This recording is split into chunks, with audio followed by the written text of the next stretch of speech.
Ibu tiri memaksa dia menandatangani akta nikah dengan seorang pria difabel yang belum pernah ia temui.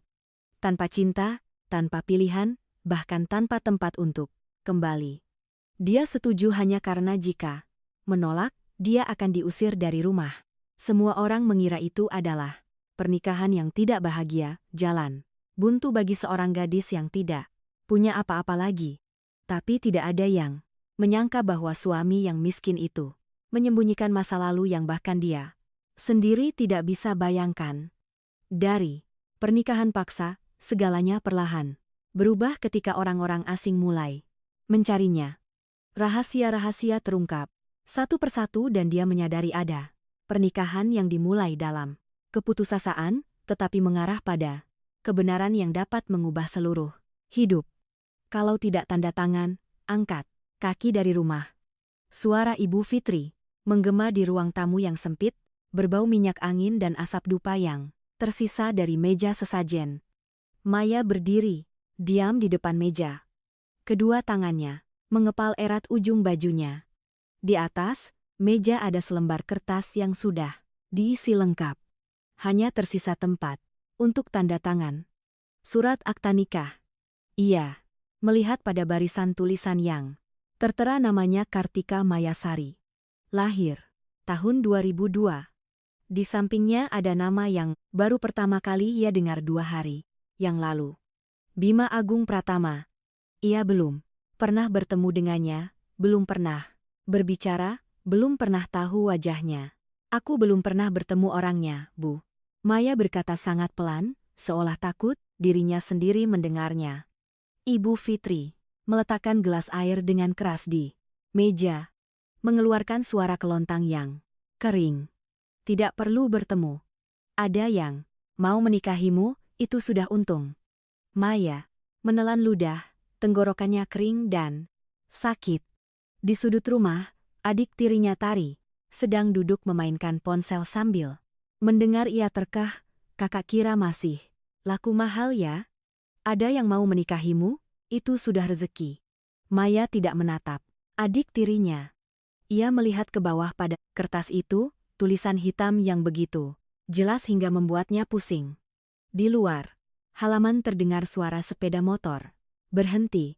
Seorang pria masuk mengenakan kemeja yang sudah kusut, tangan memegang berkas. Ia bukan orang yang dikenal di lingkungan itu. Ibu Fitri langsung berdiri. Mas Tony, masuklah. Sebentar, lagi selesai. Pria itu mengangguk, melihat Maya dari kepala sampai kaki. Tatapannya dingin. Sudah diputuskan? Ibu Fitri melirik Maya. Dia sudah tanda tangan. Maya terkejut. Aku belum.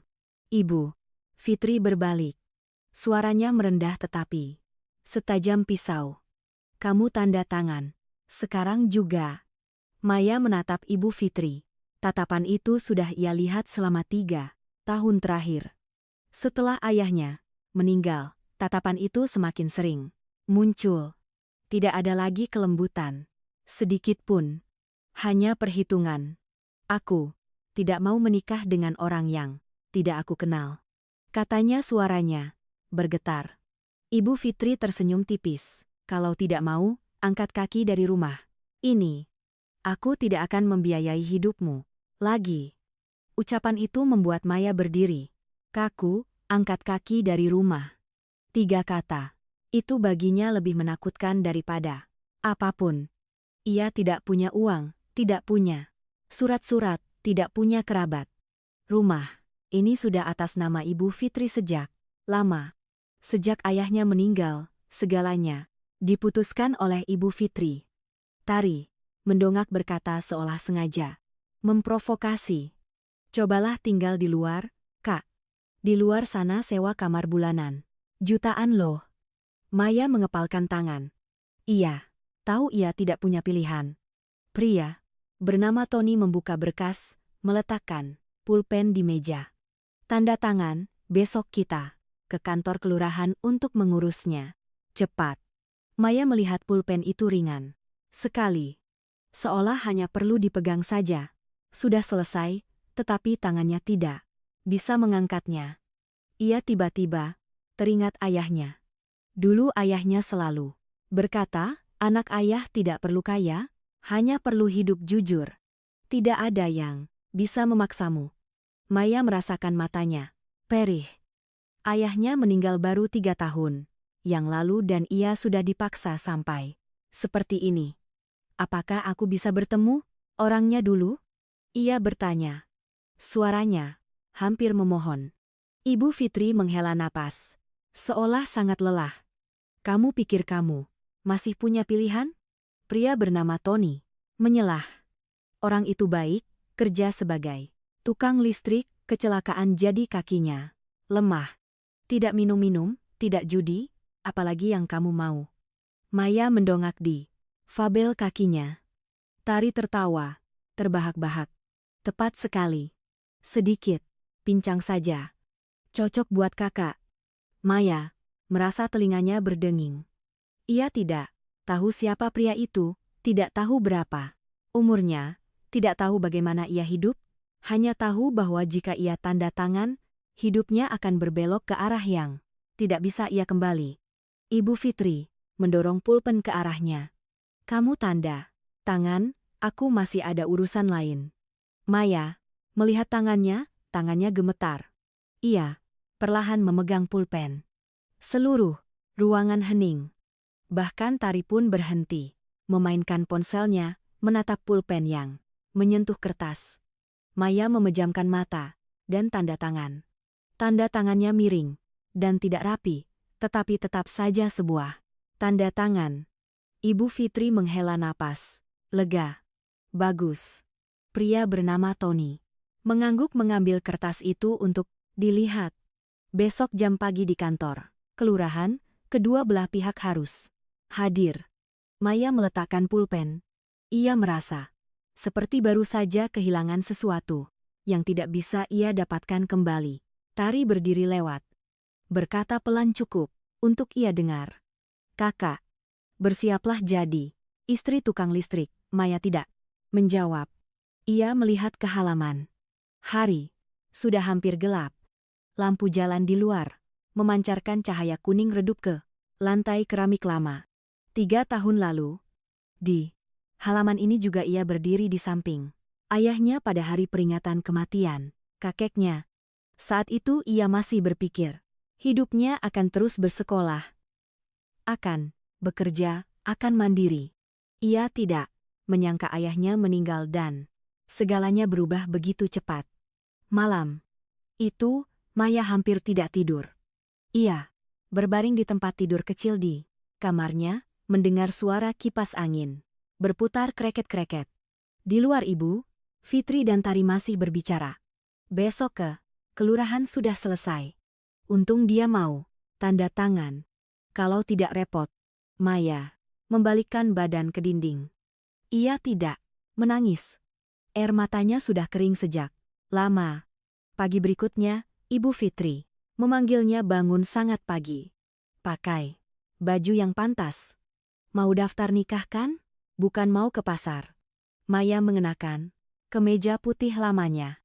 Kemeja yang dulu ia pakai saat magang menjahit. Ia merapikan rambutnya, melihat dirinya di cermin. Wajahnya masih sama, tetapi tatapannya tidak lagi seperti sebelumnya. Pukul 07.30, mereka tiba di kantor kelurahan. Matahari bersinar lembut, halaman kelurahan ramai. Ada yang mengurus akta kelahiran.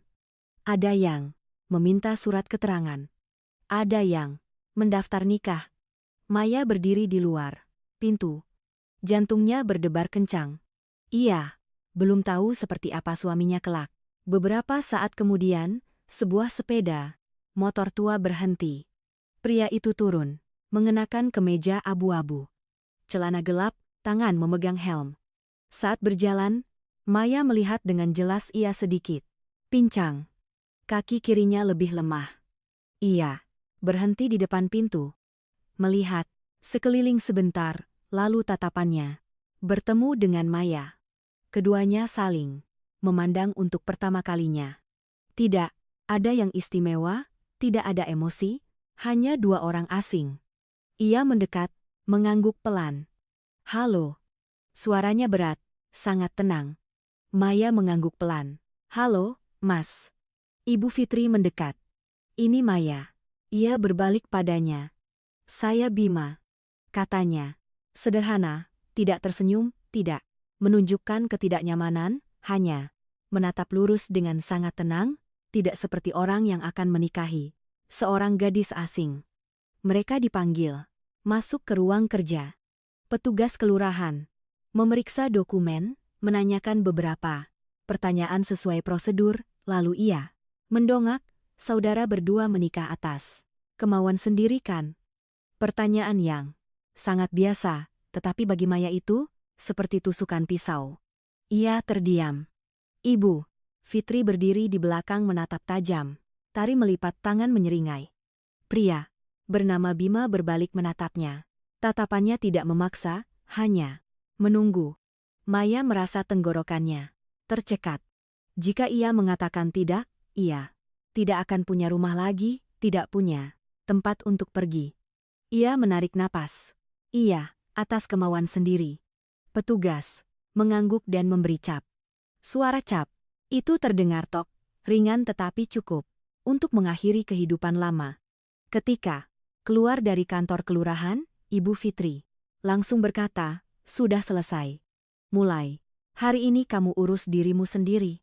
Maya berdiri diam. Ia berbalik menatap pria yang baru saja menjadi suaminya. Ia juga sedang menatapnya.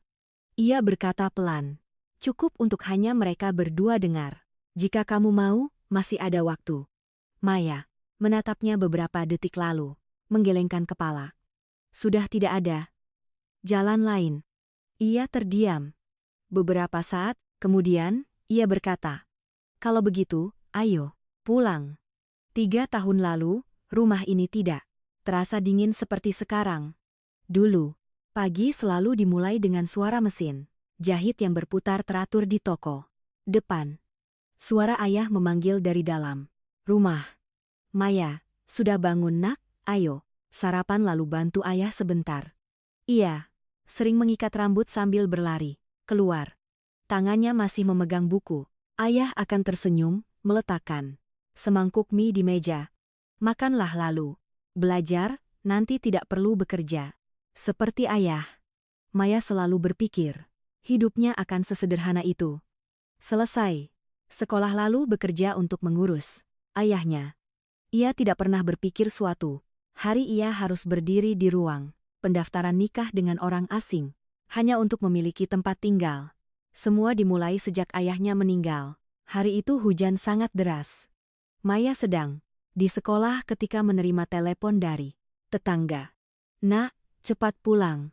Ayahmu kecelakaan. Ia berlari pulang dalam hujan. Kakinya tergelincir beberapa kali di jalan beton yang licin. Ketika tiba di rumah, di depan pintu sudah sangat ramai orang. Sebuah truk kecil terparkir miring di pinggir jalan. Ada yang menatapnya lalu menggelengkan kepala. Maya langsung tahu.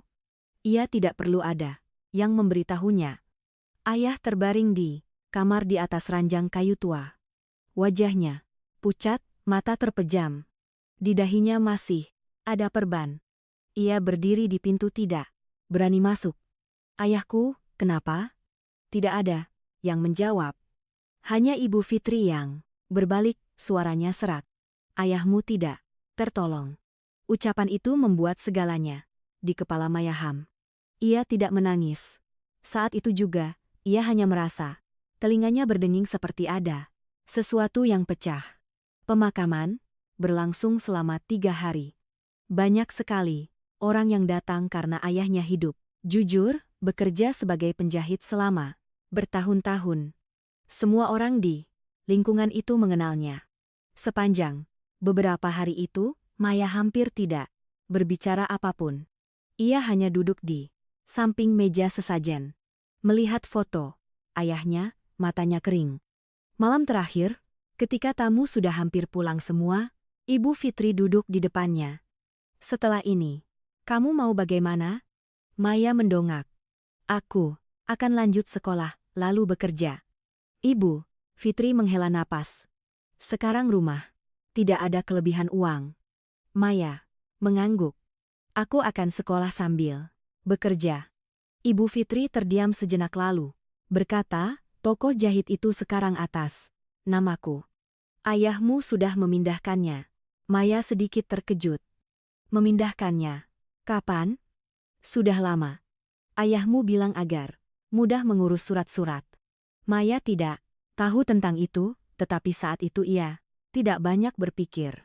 Ia hanya berpikir, meskipun atas nama siapapun, itu tetap rumahnya. Ia tidak tahu itu adalah terakhir kalinya ia berpikir seperti itu. Setelah pemakaman segalanya berubah sangat cepat. Minggu pertama Ibu Fitri bilang Maya libur sekolah beberapa hari untuk membantu pekerjaan. Minggu kedua, ia bilang libur lagi. Sampai minggu ketiga ia langsung mengatakan tidak usah sekolah lagi. Maya terdiam. Aku masih 1 tahun lagi selesai. Ibu Fitri menggelengkan kepala. Tidak ada uang. Kamu bekerja sambilan tidak cukup. Maya mengepalkan tangan. Aku minta belajar menjahit tingkat lanjut untuk membantu toko. Ibu Fitri meletakkan gelas dengan keras. Toko ini aku bisa urus. Tari saat itu sedang duduk makan menyela. Ibu sudah mengurus semuanya. Kakak tidak perlu khawatir. Maya menatap adik tirinya lalu menatap Ibu Fitri. Iya, mengerti tetapi masih tidak mau percaya. Sejak hari itu, Maya mulai bekerja di toko jahit. Bukan belajar menjahit, bukan membantu, melainkan bekerja. Seperti karyawan. Pagi membuka toko, menyapu, menyetrika baju, mengantar barang. Seringkali pelanggan bertanya, anak Ibu Fitri ya? Ibu Fitri tersenyum. Anak tiri saja. Dia membantu pekerjaan. Maya mendengar tetapi tidak berkata apa-apa. Awalnya ia berpikir itu hanya sementara, tetapi seiring waktu ia mengerti ia tidak lagi punya tempat di rumah itu. Tari dibelikan ponsel baru, diberi les tambahan, diizinkan bermain. Sedangkan Maya setiap hari di toko. Suatu kali ia memberanikan diri berbicara dengan Ibu Fitri. Aku ingin sekolah lagi. Aku akan mencari uang sendiri. Ibu Fitri menatapnya sangat lama lalu berkata, kamu sekolah untuk apa? Masih ingin punya pekerjaan di sini? Tidak cukup pekerjaan untukmu. Maya terdiam. Ibu Fitri melanjutkan, kamu tinggal di rumah ini harus mengikuti aturan rumah ini. Tari tertawa. Kakak sekolah tinggi agar nanti bisa pergi ya. Ucapan itu membuat Maya mengerti. Mereka tidak ingin ia punya pilihan. Beberapa waktu kemudian, Maya mulai mendengar pembicaraan aneh. Awalnya lewat telepon, Ibu Fitri sering keluar untuk menerima panggilan. Suaranya pelan tetapi tergesa-gesa. Berikan saya waktu lagi. Saya sedang berusaha. Jangan memperbesar masalah. Suatu kali Maya lewat di dekat kamar dan mendengar lebih jelas. Kamu sudah pinjam lama, sekarang harus bayar. Suara pria itu sangat dingin. Ibu Fitri berkata, saya jual toko tidak cukup. Maya berdiri di luar.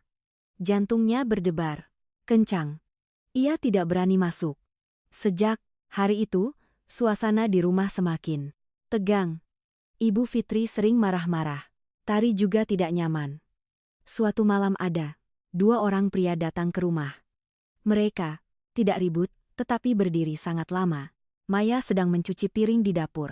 Mendengar suara dari ruang tamu. Kamu mau bagaimana? Berikan saya waktu. Sebulan lagi.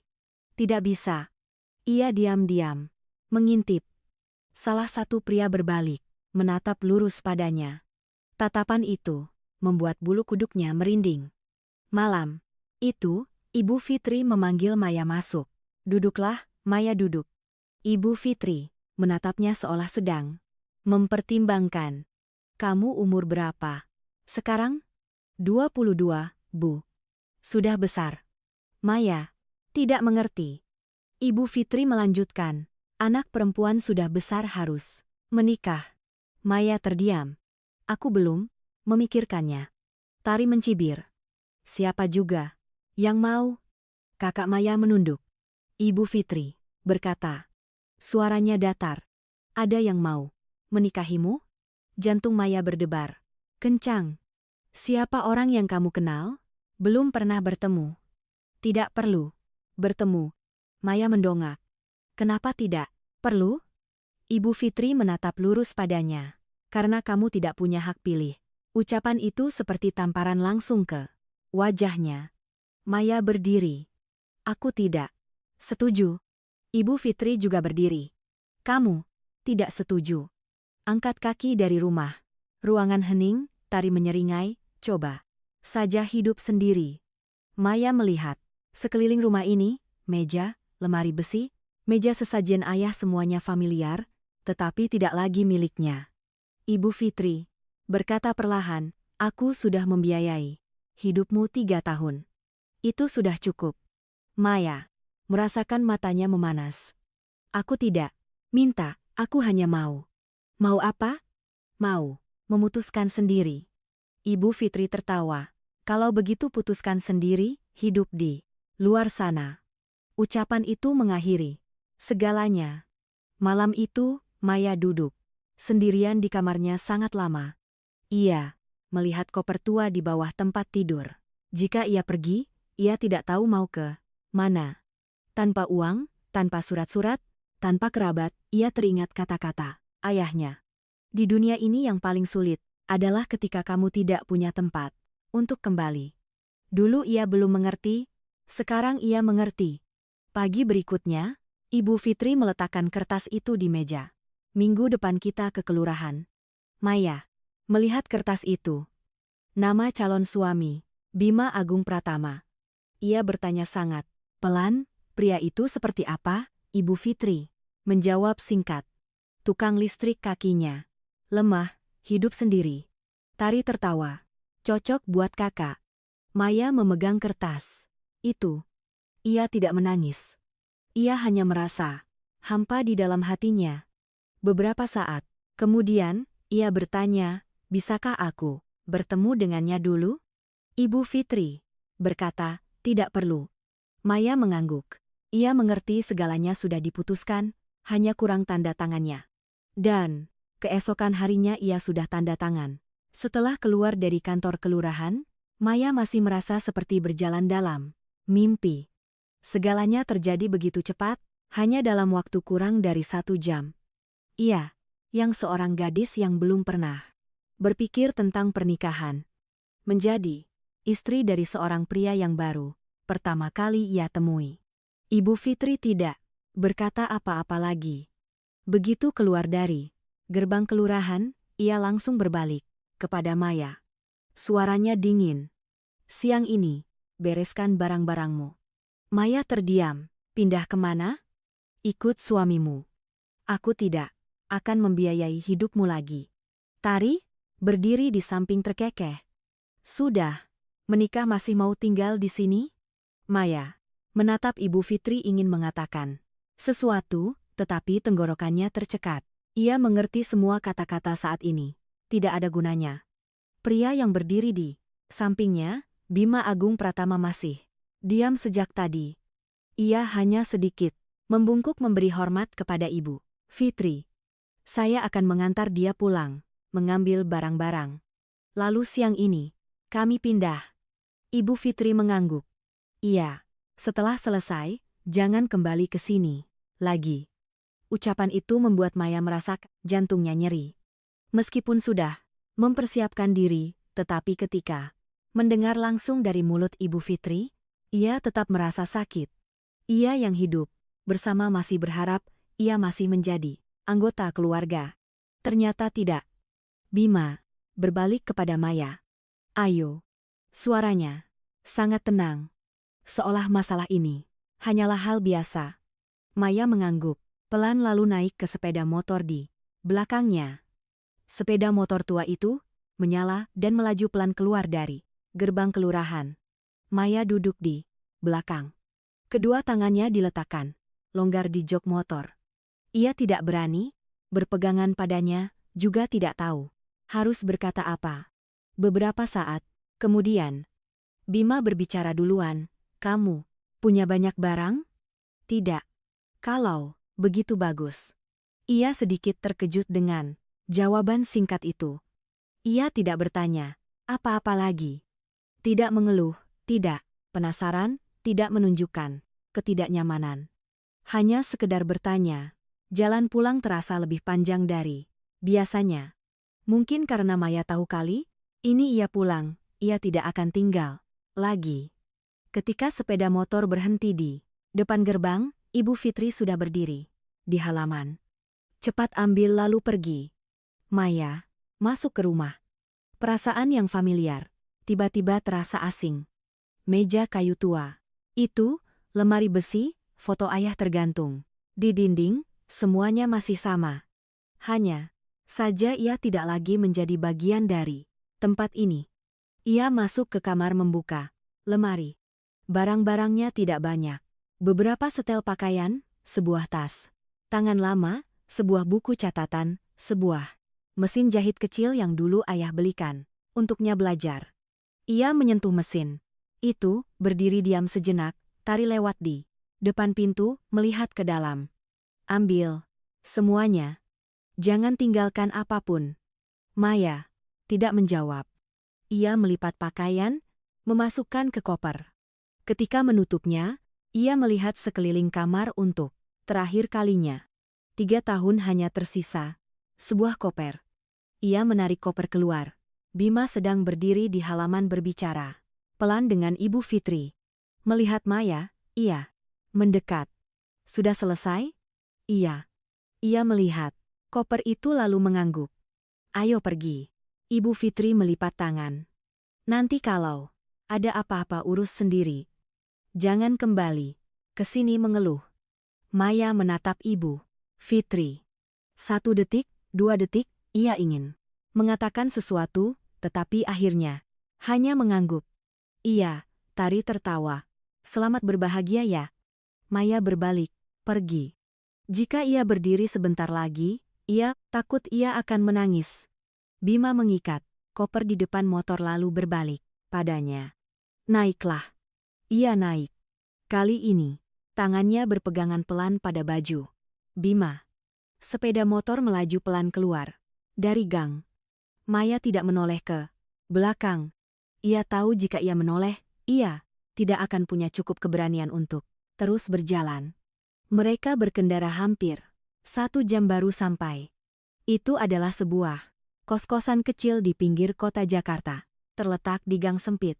Dindingnya sudah tua, kabel listrik menjuntai di mana-mana. Bima menghentikan sepeda motor di depan deretan kamar. Ia turun duluan lalu membuka pintu kamar di ujung deretan. Masuklah. Maya masuk. Kamar itu sangat kecil. Sebuah tempat tidur, sebuah meja, sebuah kipas angin, sebuah kompor gas mini.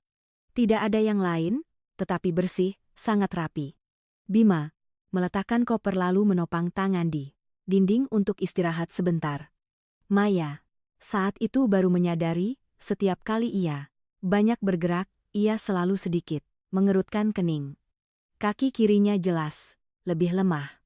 Ia berdiri canggung di tengah kamar, tidak tahu harus berbuat apa. Bima berbalik. Duduklah. Ia duduk di tepi tempat tidur, diam. Kamar yang kecil membuat kesunyian semakin jelas. Beberapa saat kemudian, Bima berbicara. Saya katakan dulu. Maya mendongak. Suaranya masih sangat tenang. Kamu tidak perlu menjadi istri saya. Ia terkejut. Apa? Saya menikahimu karena kamu butuh tempat tinggal, bukan karena saya butuh istri. Maya menatapnya, tidak tahu harus bereaksi bagaimana. Ia melanjutkan. Di sini kamu mau tinggal berapa lama pun boleh. Kapanpun mau pergi, saya akan berikan surat-suratnya. Ia berkedip. Kamu tidak butuh? Bima menggelengkan kepala. Tidak. Ia terdiam. Di kepalanya, segalanya kacau. Ia sudah mempersiapkan diri untuk kehidupan yang sangat sulit. Mempersiapkan diri untuk dimarahi, mempersiapkan diri untuk diremehkan, mempersiapkan diri untuk melakukan segala macam hal. tetapi pria ini berkata seperti itu. Ia bertanya pelan, "Kalau begitu, kenapa Mas menikahi saya?" Bima tidak langsung menjawab.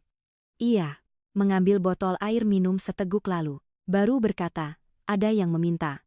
"Meminta?" "Iya, meminta saya menikahi kamu." Ia mengangguk pelan. Maya tidak mengerti, tetapi ia tidak bertanya lebih lanjut. Ia tahu ia tidak punya hak untuk bertanya. Beberapa saat kemudian, Bima berkata, "Kalau kamu lelah, istirahatlah. Saya keluar sebentar." Ia mengambil jaketnya berjalan keluar pintu. Ketika ia lewat, Maya melihat dengan jelas caranya berjalan. Bukan berpura-pura. Kaki kirinya benar-benar lemah. Pintu tertutup. Kamar hening. Maya duduk sendirian di tempat tidur. Ia melihat sekeliling kamar kecil itu tidak indah, tidak nyaman, tetapi tidak ada suara bentakan, tidak ada tatapan tidak nyaman, tidak ada perasaan diusir. Ia duduk sangat lama, lalu tiba-tiba air matanya jatuh. Bukan karena sedih, bukan karena takut, melainkan karena untuk pertama kalinya setelah bertahun-tahun, ia merasa bisa bernapas. Malam itu, Bima pulang cukup larut. Ia membuka pintu dengan sangat pelan, seolah takut membuat keributan. Melihat Maya masih duduk di meja, ia sedikit terkejut. "Belum tidur, saya menunggu." Ia terdiam sejenak. "Ada apa?" Maya menatapnya. Ia ragu beberapa detik lalu bertanya, "Mas, benar-benar tidak butuh saya sebagai istri?" Bima menatapnya, tatapannya sangat lurus. "Tidak, Mas tidak merasa tidak nyaman menikah dengan orang asing." Ia berpikir sejenak. "Saya sudah terbiasa." "Terbiasa?" "Iya, hidup sendiri sudah lama." Maya mengangguk tidak bertanya lagi. Bima mengambil selimut dari lemari, membentangkannya di lantai. Maya terkejut. "Mas, mau apa? Tempat tidur cukup untukmu. Kamu tidurlah." "Iya, berdiri." "Mas tidur di ranjang. Saya tidur di bawah." Ia menggelengkan kepala. "Tidak perlu."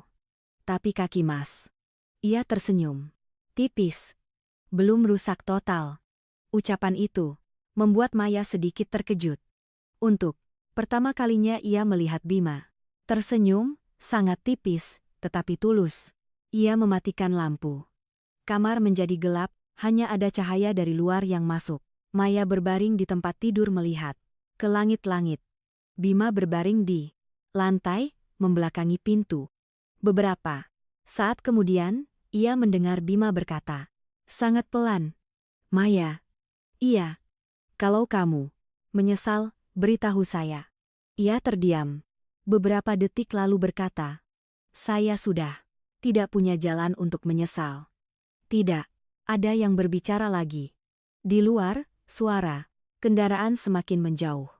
Di dalam kamar kecil itu, dua orang asing berbaring hanya berjarak beberapa langkah, tetapi di antara mereka adalah seluruh kehidupan yang belum ada yang tahu akan kemana. Pagi berikutnya, Maya terbangun sangat pagi. Ia tidak terbiasa tidur di tempat asing. Apalagi dengan perasaan ada orang lain di kamar. Meskipun tadi malam hampir tidak terjadi apa-apa, ia tetap tidur gelisah, terus terbangun lalu terlelap lagi. Cahaya pagi menembus celah pintu menyinari lantai keramik lama. Ia duduk melihat ke lantai, selimut sudah dilipat rapi. Bima tidak ada lagi di sana. Ia sedikit terkejut, buru-buru turun dari tempat tidur. Pintu kamar terbuka sedikit. Di luar terdengar suara air mengalir. Maya melangkah keluar. Bima sedang berdiri di depan keran air umum di kos-kosan itu, membungkuk mencuci muka. Bajunya sudah diganti, lengan bajunya digulung, rambutnya masih basah. Ketika ia berdiri, tegak, ia melihat dengan jelas postur. Tubuhnya sedikit condong ke kanan. Kaki kirinya masih melangkah lebih lambat. Ia melihat Maya mengangguk pelan. "Sudah bangun?" "Iya, saya sudah beli roti di Meja. Kamu makanlah. Maya kembali ke kamar melihat tas roti di meja. 2 roti. Isi daging masih hangat. Ia duduk, membukanya tetapi belum makan. Perasaan aneh membuatnya tidak tahu harus berbuat apa. Ia belum pernah hidup bersama seorang pria, apalagi dengan seorang suami yang tidak seperti suami. Bima masuk setelahnya. Ia mengambil botol air. Minum seteguk lalu bertanya, "Hari ini, kamu mau melakukan apa?" Maya sedikit terdiam. "Saya tidak tahu." Jawaban itu terdengar sangat jujur karena ia benar-benar tidak tahu. Dulu setiap harinya sudah ada pekerjaan yang harus ia lakukan. Membuka toko, membersihkan, mengantar barang, memasak nasi. Sekarang, tiba-tiba tidak ada yang menyuruh, tidak ada yang memanggil, ia malah merasa hampa. Bima mengangguk. "Di dekat sini, ada tempat yang butuh bantuan penjualan. Kalau kamu mau bekerja, saya coba tanyakan." Maya mendongak, "Mas tidak memaksa saya di rumah?" Ia menatap Maya, sedikit mengerutkan kening. "Saya punya hak untuk memaksa." Ia tidak tahu harus menjawab apa. Ia melanjutkan dengan sangat datar, "Kamu mau melakukan apapun, silakan. Di sini tidak ada yang menahan kamu." Maya menunduk menggigit sepotong roti. Ia makan perlahan, tetapi merasa tenggorokannya sedikit tercekat. Beberapa saat kemudian, ia bertanya, "Mas, pergi bekerja?" "Iya, Mas. Setiap hari memperbaiki listrik." "Iya." Ia menjawab singkat, tidak menjelaskan lebih lanjut. Ia tidak bertanya lagi, tetapi di kepalanya mulai muncul perasaan aneh. Seorang tukang listrik yang tinggal di kamar kos kecil, kakinya lemah, tetapi berbicara sangat berbeda. Tidak seperti orang yang hidup sederhana. Ia berkata pada dirinya sendiri bahwa ia terlalu banyak berpikir. Mungkin hanya karena ia belum terbiasa. Sekitar jam 00, Bima mengambil peralatan kerjanya bersiap untuk pergi. Sebelum keluar pintu, ia berbalik. "Kamu kunci pintu dengan hati-hati. Kalau ada apa-apa, telepon saya." Ia meletakkan selembar kertas di meja.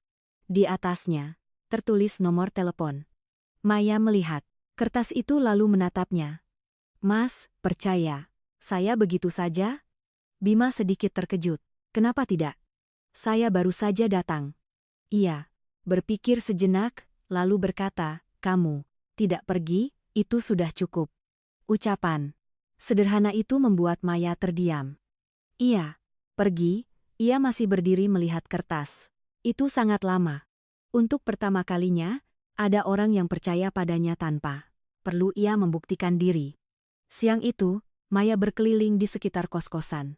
Gangnya sempit, tetapi ramai orang, pekerja, mahasiswa, pedagang berbagai jenis, tidak ada yang memperhatikannya.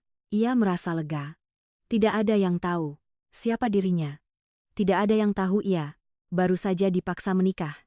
Tidak ada yang tahu ia pernah tinggal di rumah yang kini tidak bisa ia kembali. Ia mampir ke warung kelontong kecil di ujung gang. "Bu, di sini ada tempat yang butuh bantuan?" Ibu pemilik warung melihatnya. "Nak, tinggal dekat sini." "Iya, baru pindah." Ibu itu berpikir sejenak. "Kemarin sore di warung makan, butuh bantuan. Kamu coba ke sana." Maya menunduk. "Iya, terima kasih, Bu." Ia berjalan mengikuti arah yang ditunjukkan ibu itu.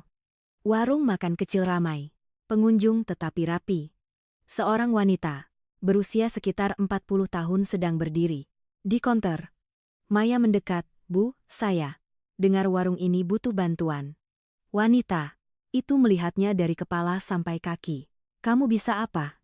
"Bisa cuci piring, bersih-bersih meja, bantu masak." "Dari mana?" Maya sedikit ragu baru pindah. "Dekat sini." Wanita itu menatapnya. Beberapa detik lalu berkata, "Coba kerja sore ini kalau cocok tinggal." Maya mengangguk mantap. "Iya, saya bisa." Sore itu ia langsung bekerja. Pekerjaannya tidak asing. Tangannya Sudah terbiasa bekerja sejak lama, mencuci piring, membersihkan meja, mengantar makanan, membersihkan.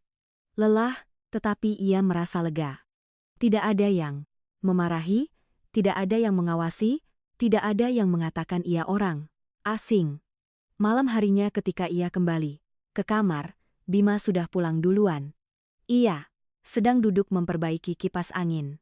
Peralatan kerjanya tersebar di meja, kabel listrik, tang, obeng. Melihat Maya, ia mendongak. Sudah pulang? Iya.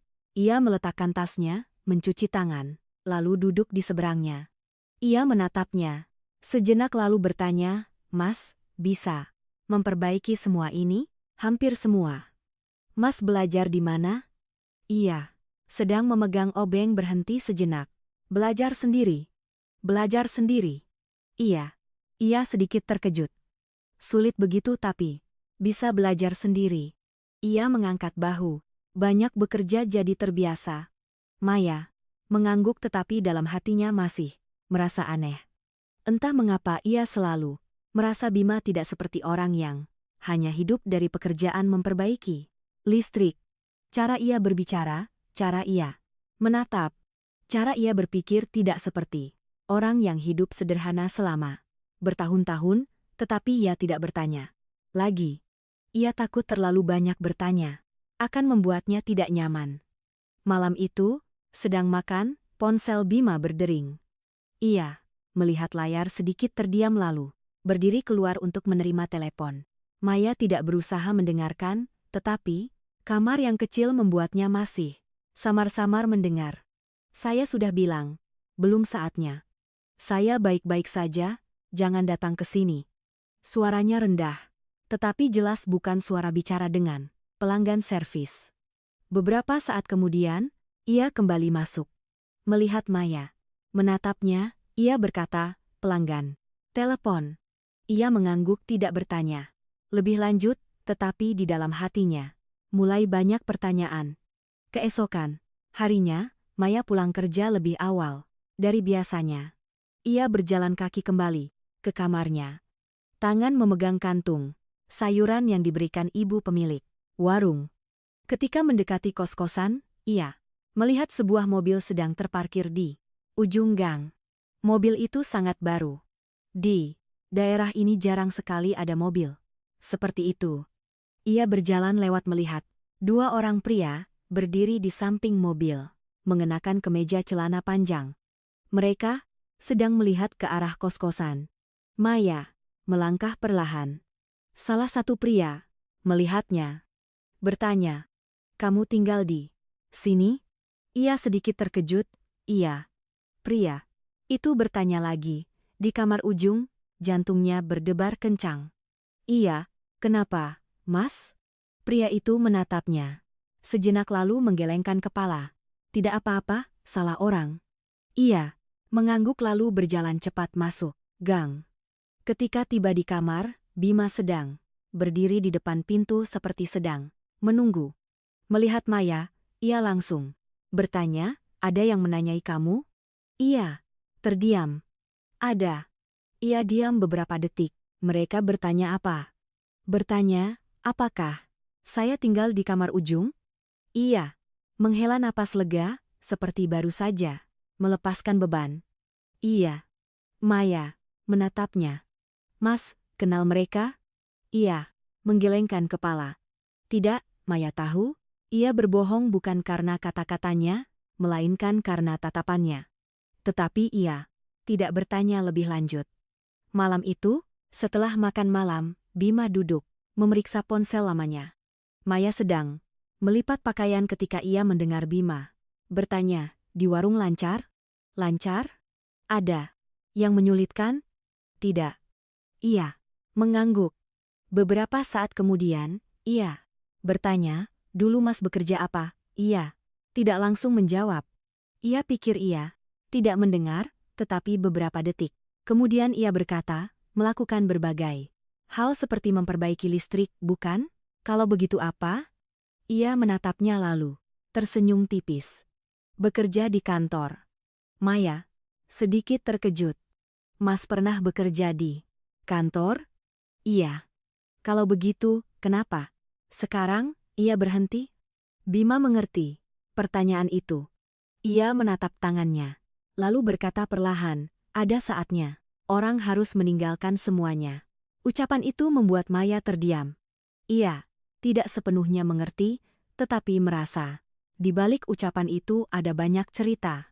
Beberapa saat kemudian, ia berkata, Mas, tidak seperti tukang listrik.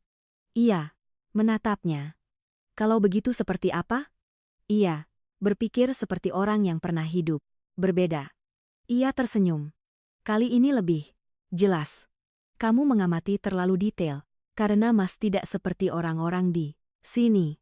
Ia tidak berkata apa-apa lagi. Malam itu, Maya berbaring di tempat, tidur melihat ke lantai. Bima sedang tidur membelakangi pintu. Ia teringat. Mobil sedan itu, dua pria itu, telepon. Itu, cara ia berbicara. Semuanya tidak cocok dengan kehidupan ini. Ia berbisik, sangat pelan. Hampir hanya dirinya sendiri yang mendengar. Mas, ini siapa? Bima tidak menjawab, tetapi dalam kegelapan tangannya sedikit mengepal. Ia belum tidur. Hari-hari berikutnya, Maya berusaha tidak banyak berpikir lagi. Ia mengingatkan dirinya sendiri bahwa hidupnya saat ini sudah jauh lebih baik dari sebelumnya. Tidak ada lagi bentakan, tidak ada lagi tatapan tidak nyaman, tidak ada lagi perasaan setiap hari harus waspada. Bima tetap sama, sedikit bicara. Pergi pagi pulang larut, tetapi selalu menjaga jarak yang cukup agar ia merasa aman. Pagi ia membeli makanan, malam jika ia pulang terlambat, ia akan meninggalkan porsi makan di meja. Tidak banyak bertanya, tidak ikut campur, tetapi selalu memperhatikan hal-hal kecil. Justru karena itu, Maya semakin merasa sulit mengerti ketika memikirkan kejadian-kejadian baru-baru. Ini mobil sedan kemarin, dua orang asing yang bertanya-tanya. Telepon yang Bima terima dengan suara sangat pelan. Ia ingin bertanya, tetapi tidak jadi. Ia takut merusak ketenangan yang baru saja ia miliki, tetapi ketenangan tidak berlangsung lama. Sore itu, Maya sedang mencuci piring di warung ketika melihat bayangan seseorang berdiri di luar pintu. Ia tidak memperhatikan sampai mendengar suara panggilan Maya. Tangannya terhenti. Suara itu ia tidak mungkin salah dengar. Ia berbalik. Ibu Fitri sedang berdiri di depan pintu warung. Tangan bertolak pinggang, mata menatap lurus padanya. Jantung Maya berdebar kencang. Ia melangkah keluar, suaranya pelan. Ibu mau apa? Ibu Fitri melirik ke dalam warung lalu berkata, keluar, kita bicara. Maya berbalik kepada ibu pemilik warung. Bu, saya keluar sebentar. Ibu itu mengangguk. Pergilah. Maya mengikuti Ibu Fitri ke ujung gang.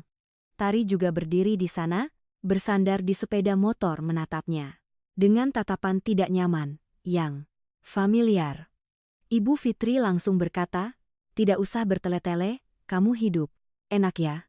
Maya terdiam, tidak pulang, menjenguk sama sekali. Saya kira ibu tidak mau. Tari mencibir. Tidak mau. Tapi masih ingat kan? Maya tidak menjawab. Ia tahu mereka tidak datang untuk menjenguk. Ibu Fitri melihat sekeliling lalu bertanya, suamimu di mana? Bekerja apa? Tukang listrik. Tari tertawa. Dengar-dengar miskin sekali ya. Maya mengepalkan tangan. Ada apa, Bu? Katakan saja. Ibu Fitri menatapnya, suaranya merendah. Kamu punya uang? Maya terdiam. Tidak, Bu. Saya bekerja di warung makan. Ibu Fitri mengerutkan kening. Berapa? Gajimu? Beberapa juta. Tari tertawa. Beberapa juta saja sudah hidup. Ibu Fitri menghela napas lalu berkata, aku butuh uang. Maya terdiam. Ia tahu, masalah ini cepat atau lambat akan terjadi. Saya tidak punya. Kamu bilang ke suamimu, dia juga tidak punya. Tari melipat tangan. Tidak punya tapi berani menikah. Maya mendongak. Untuk pertama kalinya suaranya sedikit tegas. Kalau tidak punya, kami urus sendiri. Ibu, Fitri menatapnya sangat lama. Kamu lupa siapa yang membiayaimu bertahun-tahun? Ucapan itu membuat Maya merasa tercekat. Saya tidak lupa. Tidak lupa berarti harus tahu diri. Maya menggigit bibirnya. Saya tidak punya uang. Ibu, Fitri mendekat. Kamu pikir saya tidak tahu kamu tinggal dengan siapa? Maya terkejut. Ibu bicara apa? Pria itu tidak sesederhana itu. Tari menyela. Kemarin ada mobil datang mencari. Jantung Maya berdebar kencang. Iya, berusaha tetap tenang. Mereka salah orang. Ibu Fitri tersenyum tipis. Aku sudah hidup puluhan tahun. Jangan kira aku bodoh. Maya tidak tahu harus berkata apa. Ibu Fitri melanjutkan, aku tidak butuh banyak. Kamu berikan aku sedikit uang. Aku anggap selesai. Saya tidak punya. Ibu pulang tanyakan ke suamiku. Dia tidak punya. Ibu Fitri menyela. Nanti sore aku ke sana. Maya terdiam. Ke mana? Ke tempat tinggalmu. Ia panik. Ibu, jangan datang. Tidak datang bagaimana? Tahu kamu hidup bagaimana? Tari tertawa. Atau takut terbongkar apa? Maya mengepalkan tangan.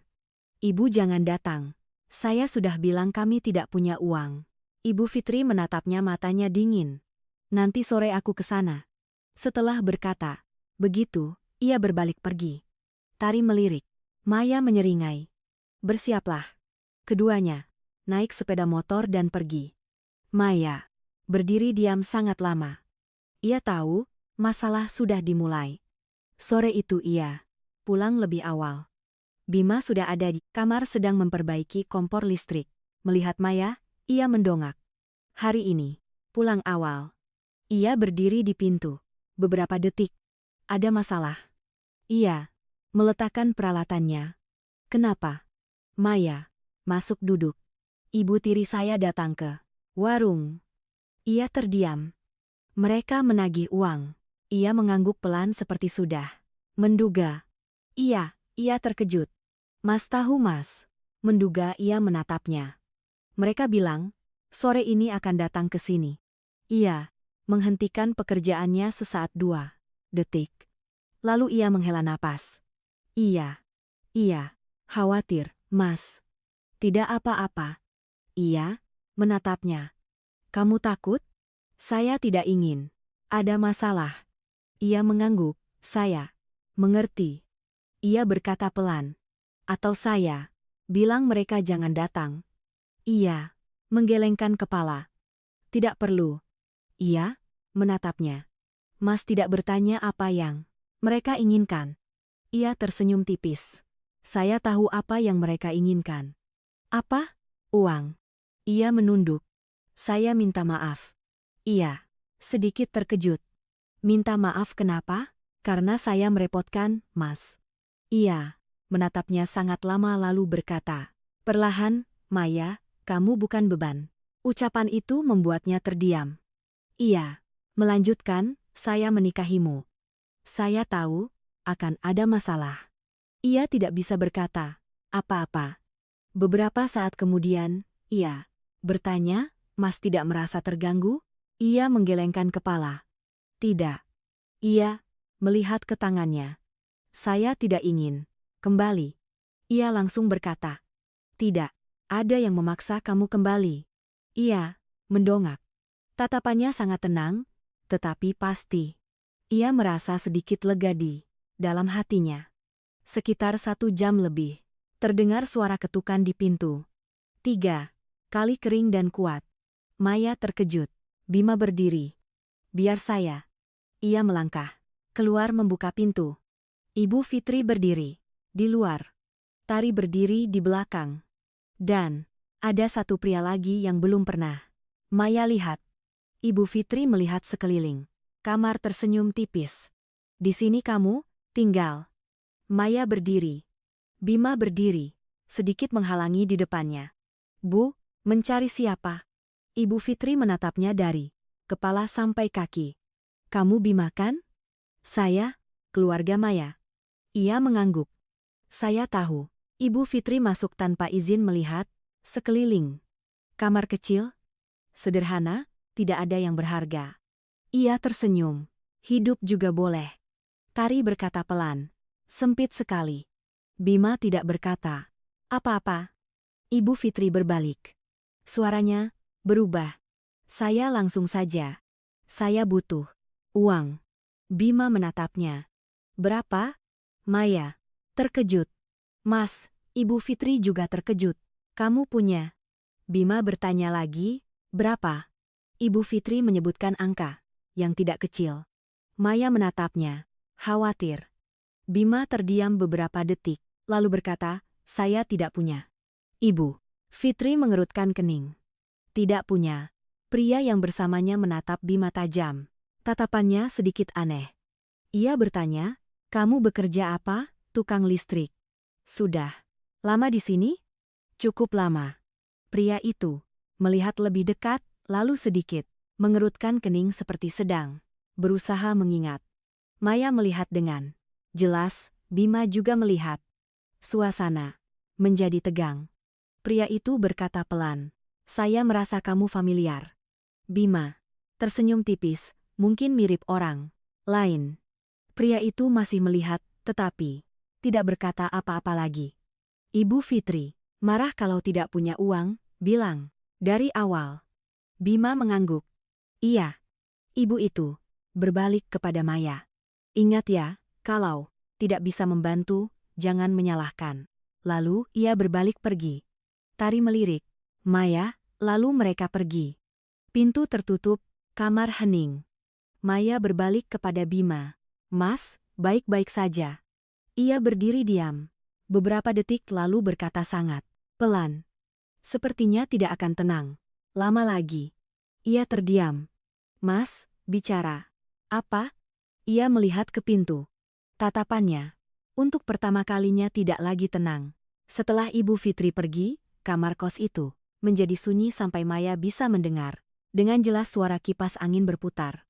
Kreket-kreket di langit-langit. Ia berdiri di tengah kamar, tangannya masih mengepal erat ujung bajunya. Perasaan tegang belum sempat hilang. Bima berdiri di dekat pintu, tidak berkata apa-apa. Ia melihat keluar gang sangat lama, seperti sedang memikirkan sesuatu. Tatapannya tidak lagi datar seperti biasanya. Maya belum pernah melihatnya seperti itu. Ia mendekat. Mas, baru saja?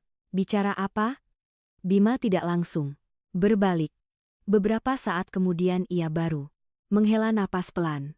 Saya bilang, sepertinya tidak akan tenang lama lagi. Maya merasa jantungnya mencelos. Karena masalah tadi? Iya. Hanya karena Ibu Tiri. Saya saja. Ia berbalik menatap Maya. Tatapannya sedikit muram. Tidak hanya karena dia, Maya terdiam. Ia sudah menduga, tetapi tetap sulit menerima. Ketika mendengar langsung dari mulut Bima, ia bertanya perlahan, apakah itu orang-orang yang kemarin? Bima tidak langsung menjawab. Ia menarik kursi, duduk lalu memberi isyarat padanya. Duduklah. Maya duduk di seberangnya. Keduanya hanya terpisah sebuah meja kecil. Tetapi ia merasa jarak di antara mereka semakin besar dari sebelumnya. Bima melihat ke tangannya sejenak lalu. Berkata, saya minta maaf. Ia terdiam. Minta maaf? Ada apa? Karena sudah melibatkan kamu dalam masalah ini. Maya menggelengkan kepala. Saya sendiri yang memilih untuk tinggal. Bima tersenyum, tipis, tetapi senyumnya sangat lelah. Kamu belum tahu semuanya. Maya menatapnya lurus. Kalau begitu, Mas, ceritakan. Ia terdiam beberapa detik, seperti sedang mempertimbangkan. Lalu ia berkata sangat perlahan, saya tidak hanya memperbaiki listrik. Maya mengangguk.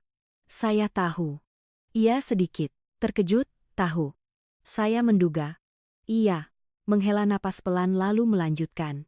Dulu saya bekerja di perusahaan keluarga. Maya tidak berkata apa-apa, hanya menunggu. Perusahaan konstruksi tidak terlalu besar, tetapi juga tidak kecil. Di mana? Jakarta. Ia sedikit terkejut. Kalau begitu, kenapa Mas di sini? Ia tersenyum tipis. Karena saya tidak ingin di sana lagi. Maya menatapnya. Hanya itu saja. Ia menggelengkan kepala. Tidak. Kamar. Hening. Ia melanjutkan, suaranya lebih rendah. Ayah saya meninggal 3 tahun lalu. Maya terkejut. 3 tahun? Iya. Iya. Teringat ayahnya juga meninggal tahun sebelumnya. Ia berkata setelah ayahnya meninggal. Pamannya mengambil alih perusahaan. Paman kandung? Iya. Kalau begitu, Mas tidak bekerja lagi. Iya. Tersenyum tipis. Saya bekerja tapi tidak cocok. Tidak cocok atau tidak mau? Iya. Menatapnya. Tatapannya lebih dalam. Tidak mau mengikuti cara mereka. Iya. Tidak sepenuhnya mengerti, tetapi merasa masalahnya tidak sederhana. Lalu, bagaimana? Lalu bertengkar. Ia berkata. Sangat singkat, tetapi Maya tahu di baliknya pasti ada lebih banyak. Setelah itu saya pergi. Pergi begitu saja, iya. Perusahaan keluarga. Iya. Ia menatapnya. Sangat lama. Mas bicara seperti hal biasa saja. Ia tersenyum tipis.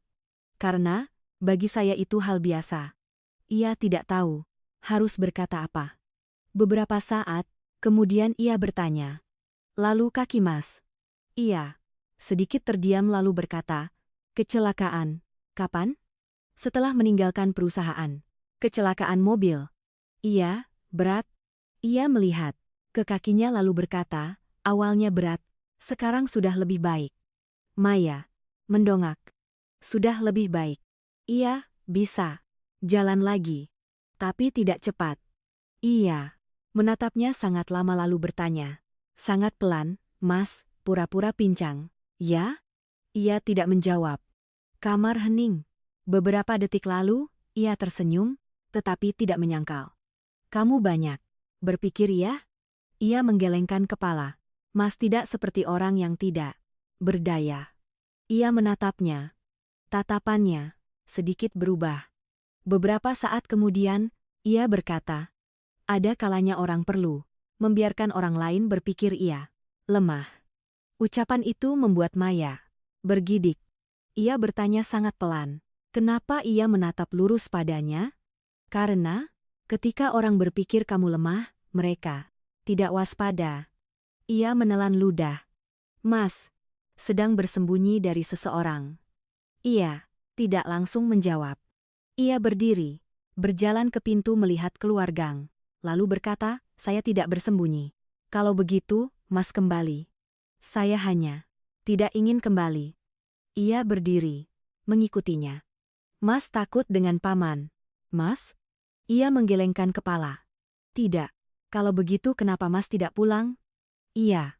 Menatapnya sangat lama lalu berkata, karena di sana saya tidak bisa hidup sesuai keinginan saya. Ucapan itu membuat Maya terdiam. Ia mengerti. Perasaan itu sangat mengerti. Ia duduk, kembali, suaranya lebih pelan. Jadi, orang-orang kemarin itu dari perusahaan. Ia mengangguk pelan. Pasti begitu. Mereka mencari Mas. Iya. Untuk apa? Ingin saya kembali. Mas tidak kembali? Ia menghela napas. Lalu saya ada. Hubungannya apa? Ia menatapnya. Tatapannya melembut. Seharusnya tidak ada. Tapi sudah ada. Ia terdiam. Ia melanjutkan. Mereka tahu saya di sini. Iya. Kalau begitu Mas mau bagaimana? Iya. Berpikir sejenak lalu berkata, saya belum tahu. Ia sedikit tersenyum tetapi, senyumnya sangat sedih. Mas lalu, setenang ini. Ia mengangkat bahu. Sudah, terbiasa. Ia menatapnya. Mas tidak takut. Ia menggelengkan kepala. Saya takut. Ia terkejut. Benarkah? Iya. Takut apa? Ia menatap Maya. Takut kamu terlibat. Ia terdiam. Jantungnya berdebar kencang. Ia berbalik pura-pura, melihat kipas angin. Saya tidak selemah itu. Ia tersenyum tipis. Saya tahu ia. Berbalik. Kalau begitu, Mas, jangan menyembunyikan lagi. Ia terdiam. Saya tidak ingin hidup bersama orang yang tidak saya kenal. Ia menatapnya sangat lama lalu berkata perlahan. Ada hal-hal yang terlalu banyak tahu itu tidak baik, tapi tidak tahu sama sekali lebih buruk. Keduanya saling memandang sangat lama. Akhirnya ia menghela napas. Baiklah. Ia menunggu ia berbicara. Saya belum selesai. Jantungnya berdebar kencang. Apalagi ia melihat ke tangannya lalu. Berkata, saya meninggalkan perusahaan, bukan hanya karena bertengkar. Kenapa? Ia mendongak. Tatapannya kali ini tidak lagi menghindar. Karena saya tidak percaya paman saya. Maya bergidik. Tidak. Percaya masalah apa? Ia berkata sangat pelan. Uang ia tidak langsung mengerti. Ia melanjutkan, saya pikir perusahaan ada masalah. Ia menatapnya. Masalah besar. Ia mengangguk. Sangat besar. Ia duduk diam. Beberapa saat kemudian ia bertanya, kalau begitu mereka ingin Mas kembali untuk apa? Ia tersenyum tipis. Mungkin agar saya tanda tangan. Tanda tangan apa? Ia menatap Maya. Hal-hal yang tidak ingin saya tanda tangani. Kamar hening. Maya merasa tangannya dingin. Ia bertanya pelan, Mas, dalam bahaya? Ia tidak menjawab, hanya berkata, belum. Lalu saya. Ia menatap. Maya sangat lama lalu berkata, saya tidak akan membiarkan kamu dalam bahaya. Ia menunduk, Mas tidak yakin. Ia tidak berkata apa-apa. Di luar gang, ada suara kendaraan lewat. Kamar kembali sunyi. Beberapa saat kemudian, Maya berkata sangat pelan. Bima, iya. Kalau Mas harus pergi, pergilah. Ia menatapnya. Kamu tidak takut? Ia tersenyum tipis. Takut. Tapi kenapa? Masih bilang begitu? Ia mendongak dan untuk pertama kalinya ia menatapnya. Tidak menghindar. Karena saya tidak ingin Mas tinggal hanya karena saya. Ia tidak berkata apa-apa, hanya menatap Maya sangat lama. Di matanya untuk pertama kalinya ada sesuatu yang tidak lagi tenang. Setelah percakapan malam itu, suasana di kamar kos berubah drastis. Tidak ada yang mengatakannya, tetapi Maya dan Bima sama-sama mengerti bahwa segalanya tidak lagi sesederhana sebelumnya.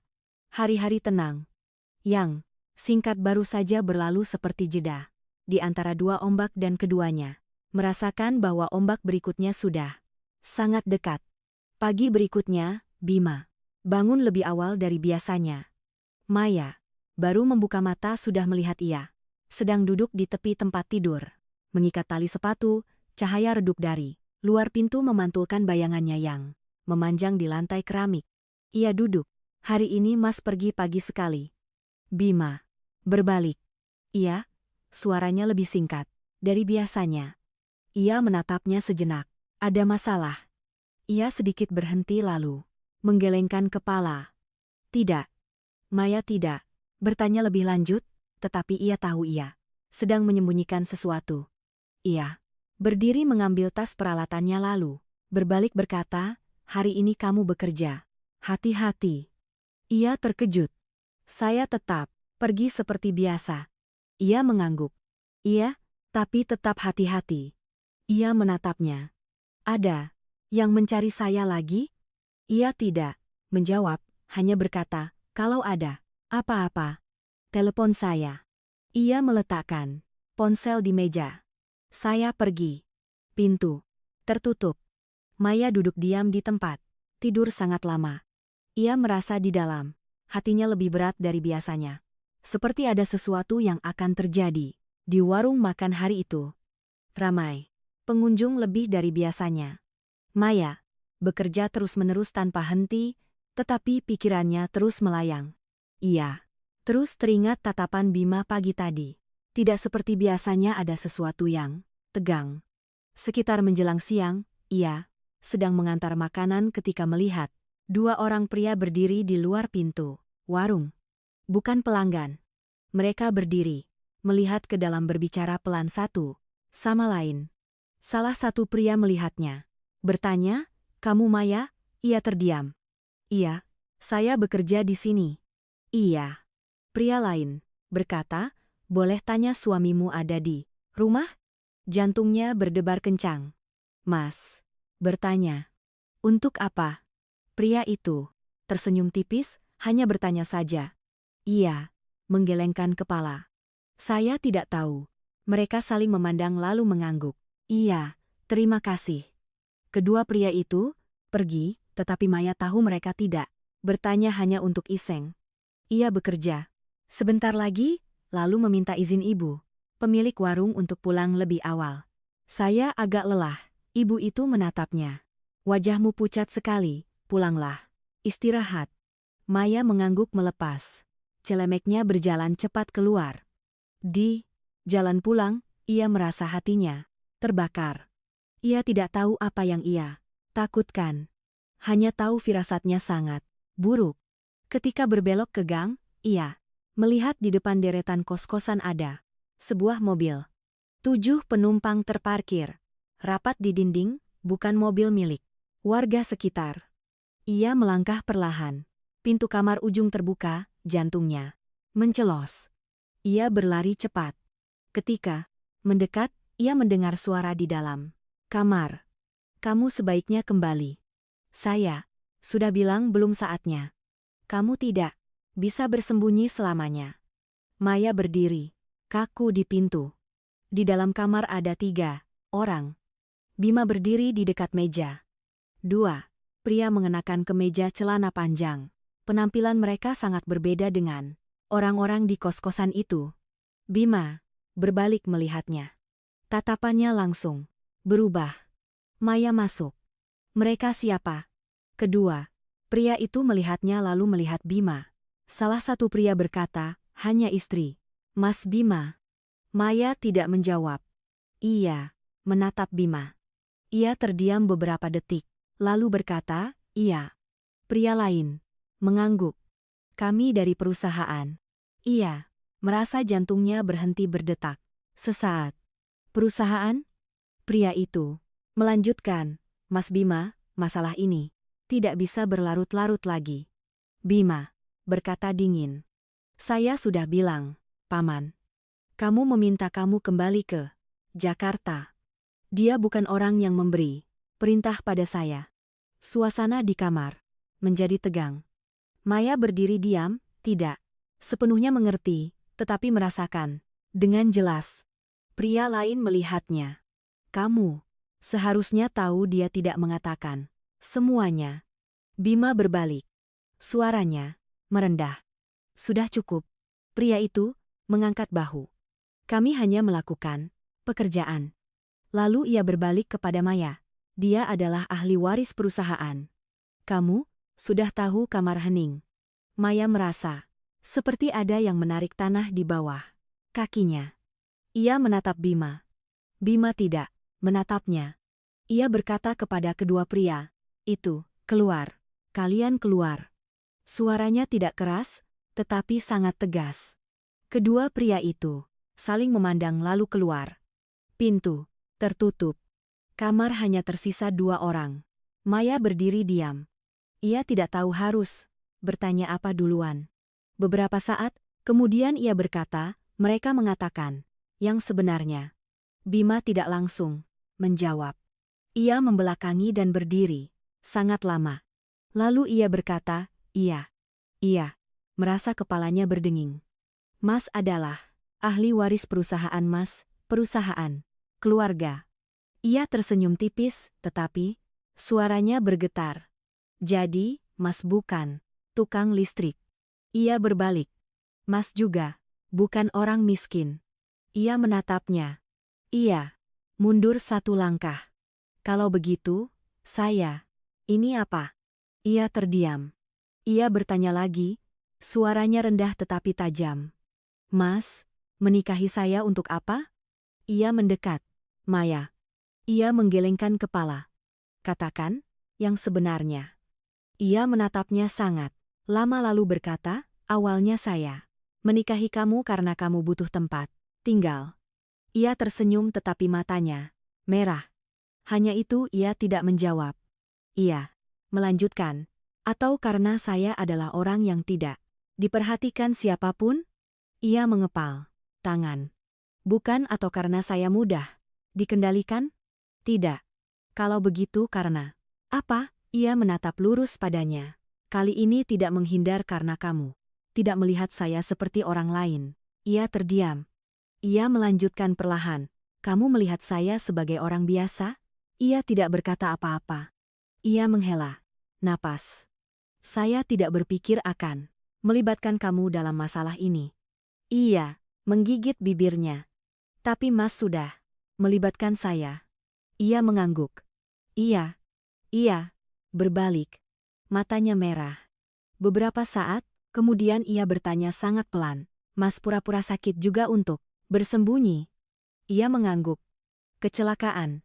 Itu nyata, tapi saya bisa berjalan. Ia berbalik menatapnya. Menipu semua orang. Iya, termasuk saya. Ia terdiam lalu berkata, awalnya ia memejamkan mata. Air mata jatuh. Ia cepat-cepat mengusapnya. Kalau begitu sekarang, bagaimana? Ia menatapnya. Saya akan pergi. Ia membuka mata. Pergi kemana? Ke Jakarta. Lalu ia tidak langsung menjawab, lalu berkata, saya akan mengurus tempat tinggal lain untukmu. Ia tersenyum tetapi sangat sedih. Mas, berniat membayar saya lalu selesai? Ia menggelengkan kepala. Tidak. Kalau begitu apa? Ia menatap Maya, tatapannya kali ini tidak lagi menyembunyikan. Saya tidak ingin meninggalkanmu. Ia berdiri diam. Jantungnya berdebar sangat kencang. Ia melanjutkan, tapi jika kamu tinggal akan berbahaya. Ia menatapnya sangat lama lalu bertanya, Mas pikir saya selemah itu? Ia terdiam. Tidak, kalau begitu jangan memutuskan untuk saya. Kamar hening. Ia menarik napas, suaranya bergetar tetapi jelas. Awalnya, saya menikah karena tidak ada jalan lain. Ia menatapnya lurus, tapi sekarang, saya tinggal karena saya mau. Ia berdiri, kaku. Untuk pertama kalinya ia tidak bisa berkata apa-apa. Di luar gang, suara kendaraan lewat. Di dalam kamar kecil itu, dua orang berdiri berhadapan. Tidak lagi orang asing, juga belum kerabat. Tetapi sejak saat itu, tidak ada lagi yang bisa membuat mereka berdua kembali ke kehidupan lama. Malam itu, keduanya hampir tidak tidur. Maya berbaring di tempat tidur. Matanya terbuka sepanjang malam dalam kegelapan. Ia mendengar dengan jelas setiap suara. Kipas angin berputar, setiap suara. Kendaraan di luar gang, setiap kali Bima bergerak di lantai, kamar itu masih seperti biasa, tetapi perasaannya sudah sangat berbeda. Ia tahu mulai besok, kehidupan ini tidak akan ada lagi. Menjelang pagi, Bima bangun duluan. Ia tidak menyalakan lampu, hanya duduk diam di tepi tempat tidur sangat lama. Maya tahu ia belum tidur, tetapi juga tidak berkata apa-apa. Beberapa saat kemudian, ia berdiri keluar untuk mencuci muka. Ketika ia kembali, Maya sudah duduk. Keduanya saling memandang beberapa detik, tidak ada lagi yang menghindar. Bima berbicara duluan, hari ini saya ke Jakarta. Ia mengangguk. Saya tahu.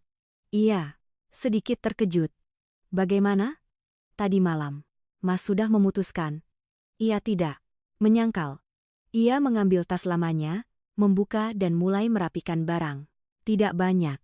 Beberapa setel pakaian, sedikit dokumen, laptop lama yang belum pernah Maya lihat, ia gunakan di depannya.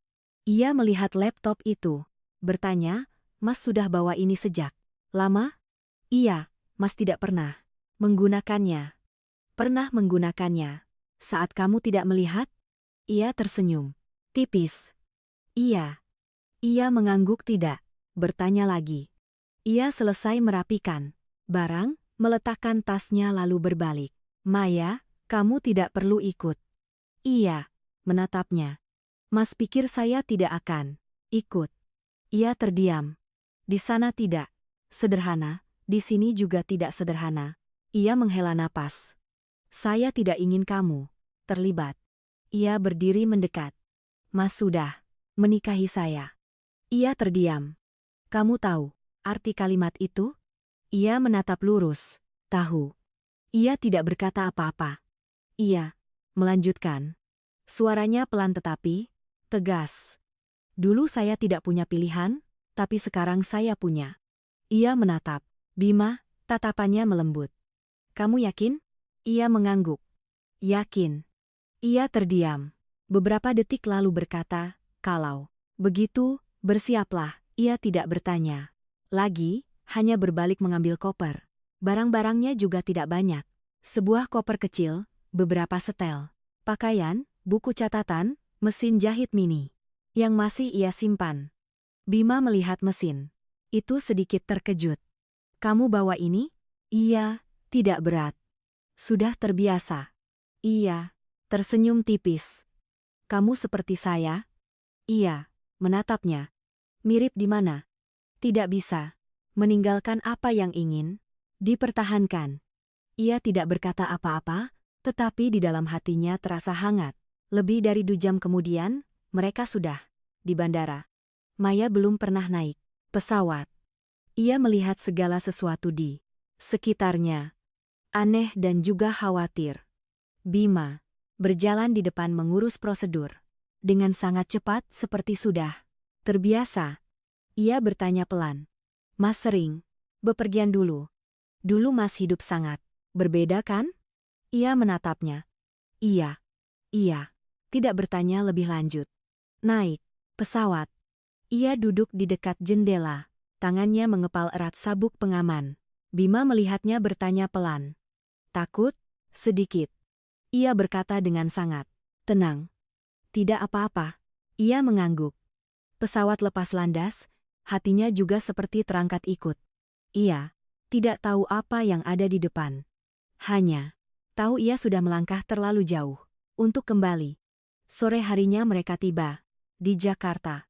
Udaranya lebih dingin dari di sana. Angin bertiup di bandara, membuat Maya bergidik. Bima melihatnya, melepaskan jaketnya, memberikannya kepada Maya. Pakai saja, Mas. Saja yang pakai, Mas. Sudah terbiasa. Ia menerima jaket itu.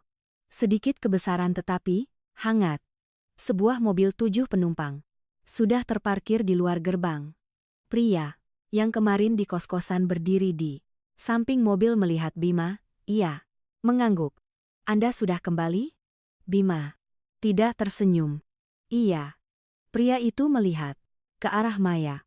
Wanita ini ikut. Bima berkata, istri saya. Pria itu tidak bertanya lebih lanjut.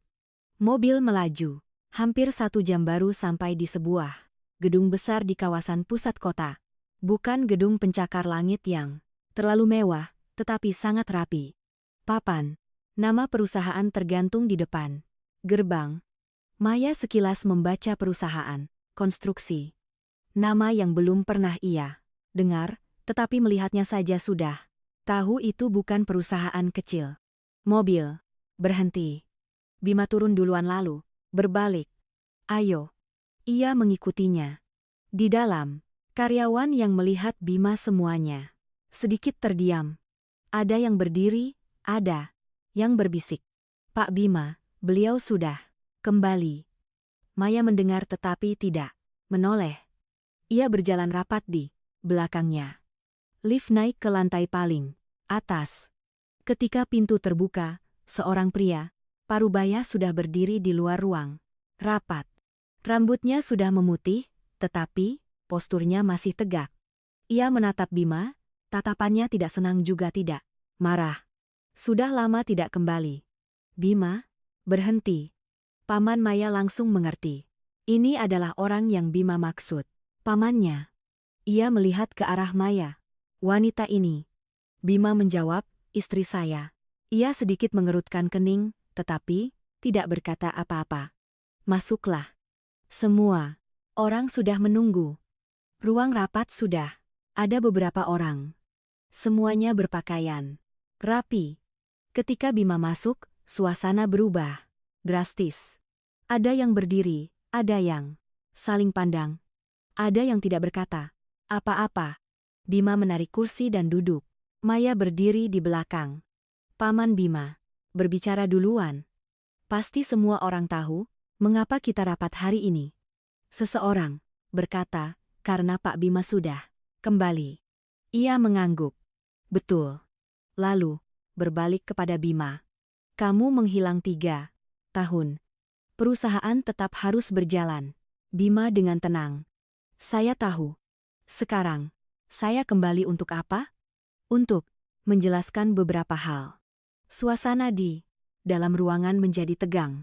Ia tersenyum tipis. Hal apa? Bima membuka tasnya, mengeluarkan selembar berkas. Semua orang terdiam. Ia meletakkan berkas itu di meja. Dana-dana ini saya tidak akan tanda tangani. Ia menatapnya, wajahnya tidak berubah.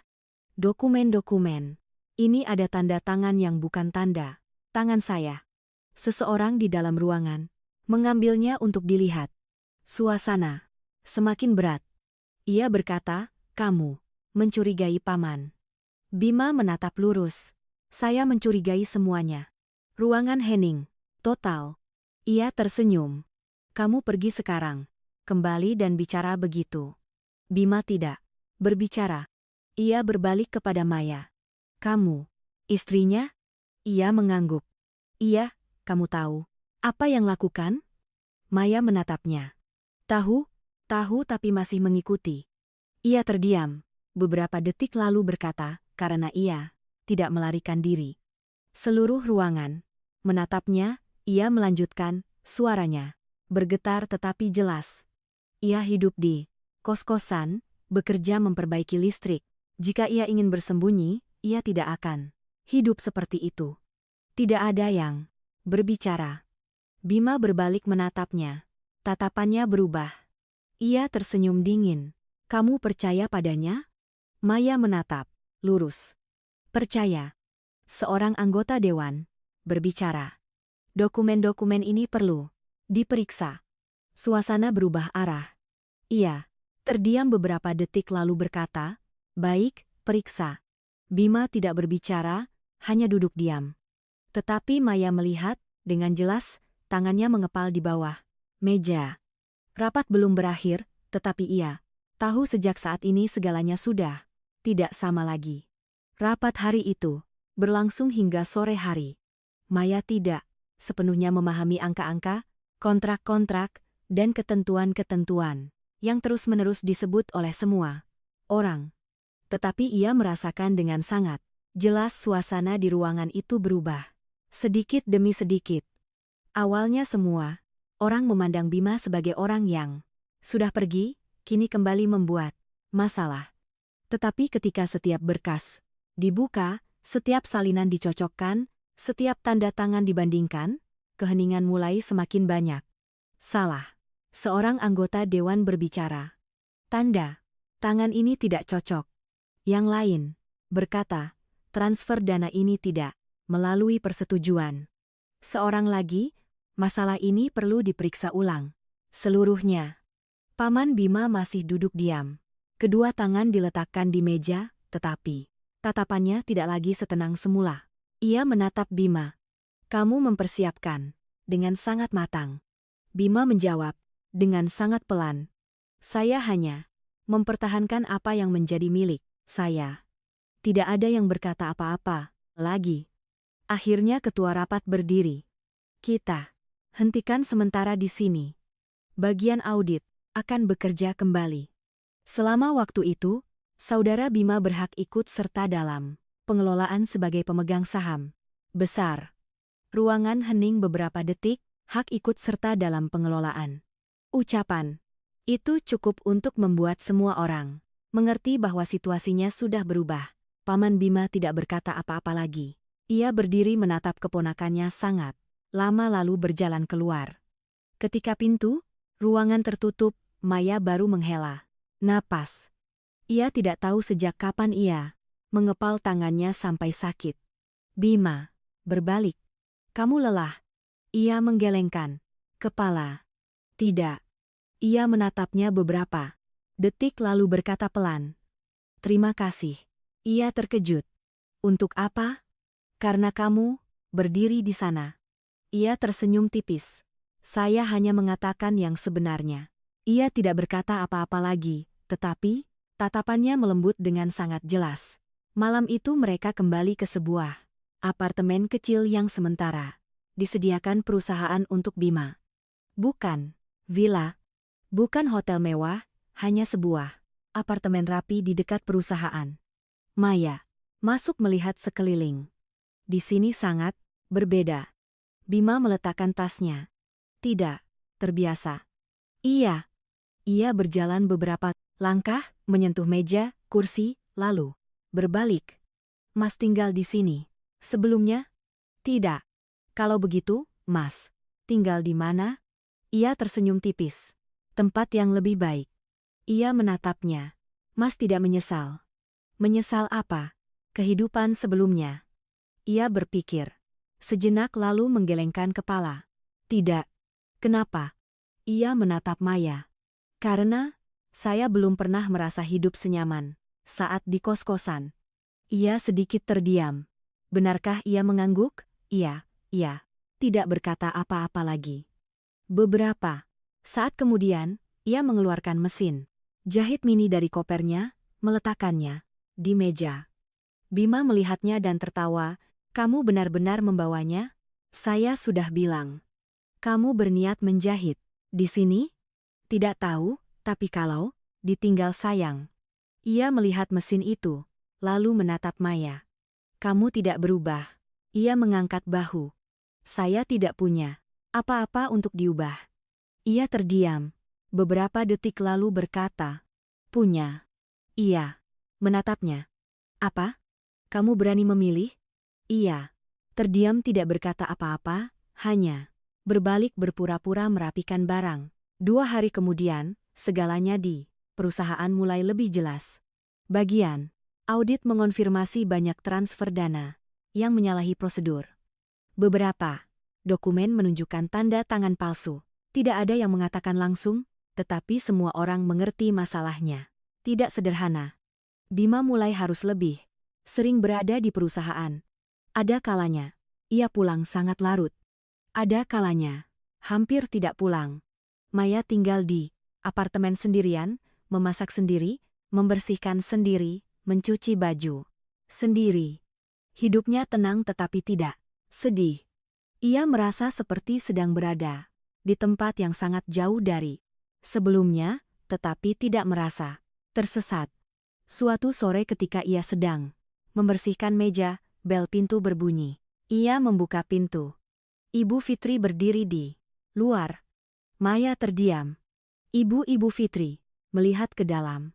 Tatapannya sedikit terkejut. Di sini kamu tinggal? Maya tidak berbicara. Tari berdiri di belakang tetapi tidak tersenyum seperti sebelumnya. Ia hanya melihat sekeliling, lalu pergi. Maya bertanya, Ibu datang. Untuk apa? Ibu Fitri terdiam sejenak, lalu berkata, bolehkah saya masuk? Maya berdiri diam beberapa detik lalu menyingkir. Iya. Ibu Fitri masuk, melihat sekeliling apartemen lalu menghela napas. Sangat berbeda. Tidak ada yang berbicara. Beberapa saat, kemudian ia berbalik. Saya dengar dia bisa mengambil alih perusahaan lagi. Maya menjawab pelan. Belum tentu. Ibu itu mengangguk lalu berkata, rumah sudah dijual. Maya terdiam. Dijual tapi tidak bisa melunasi utang. Tari memalingkan wajah. Ibu Fitri melanjutkan, saya salah. Kamar hening. Maya menatapnya.